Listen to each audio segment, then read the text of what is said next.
Nevydarené skúšobné vysielanie nechceli veriť vlastným ušiam.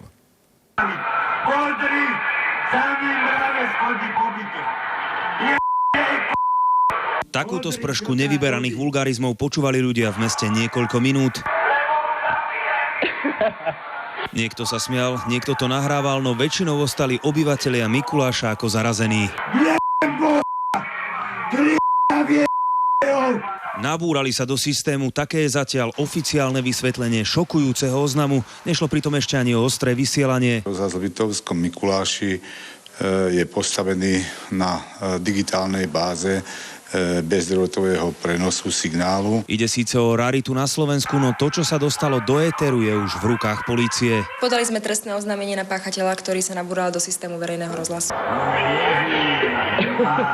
V skutočnosti ide o jednu zo série kontroverzných nahrávok z internetu. Všetko sú to autentické prejavy istého pána Melíška nahraté cez vetračku v paneláku. Kto ho dostal do verejného rozhlasu, nie je známe.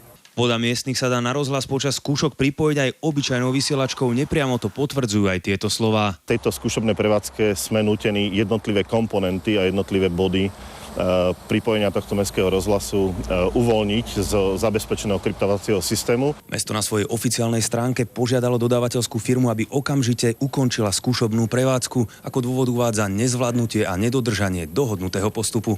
Regionálne štáby a Marek Gudiak, televízia.